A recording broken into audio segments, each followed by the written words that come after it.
Najua kama katibu wenu kuna changamoto nyingi sana ambazo mnapitia nyinyi delegates hapa, na mimi kama katibu mfanyikazi wenu nataka niwajulishe kwamba na sisi kule Nairobi kuna changamoto ambazo tunapitia ambazo zinapelekea kulemaza shughuli za chama. Nataka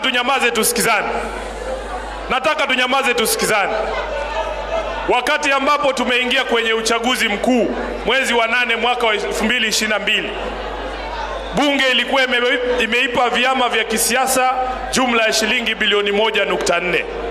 Alipoingia Ruto akakata shilingi 800,000 kutoka kwa hazina ya vyama, kupelekea kwamba sasa mgao wa ODM ulitoka shilingi milioni 300, sasa umekuja milioni 120. Anataka kulemaza shughuli za chama chetu cha ODM na vyama vyote vya upinzani. Lakini baba amesema tuwe na hela tusiwe na hela, lazima tuje tuwaone watu wake wa Mombasa. Mpigie baba makofi. Na kuna sababu ambayo tunataka tuimarishe hiki chama chetu. Chama cha ODM Kenya hii sasa ndio tegemeo la Wakenya wote kwa ajili ya ukombozi wa taifa hili. Munaona kwamba kazi tayari imeshinda Ruto na wana Kenya kwanza. Si imewashinda? Kazi imewashinda haijawashinda? Imewashinda haijawashinda? Sasa kwa sasa inatakiwa sisi tujipange vizuri kama ODM kwa ajili ya ukombozi wa taifa hili. Na huu ukombozi unaweza kufanyika wakati wowote. Kwa hivyo lazima tukae tukiwa tayari. Si ndio?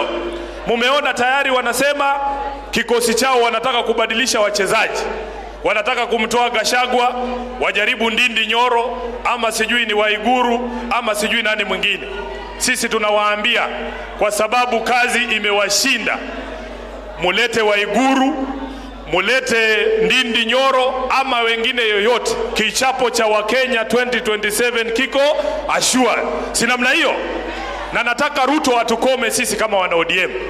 Yeye kila mahali anaenda Kenya hii anazomewa na Wakenya kwa sababu wanamuuliza zile ahadi alitoa na mdomo wake mwenyewe. Aliwaahidi mama mboga, akaahidi wana bodaboda na wengine kwamba ataunda serikali na wao. Siku hizi Ruto ana washirika wawili tu kwa serikali.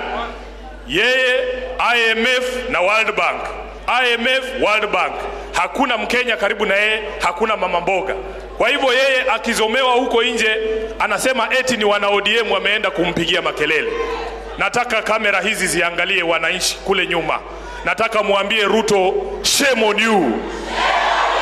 Shame on you. Wana ODM na akili zetu vizuri tunaweza enda mkutano ya mtu muongo. Tunaweza enda mkutano ya mwizi. Kwa hivyo yeye anazomewa na wale hustlers ambao waliwaahidi na wanamwambia kazi imemshinda. Zakayo wafanye nini? Zakayo wafanye nini? Huku mmechoka na Zakayo? Asante sana. Sasa viongozi mlioko hapa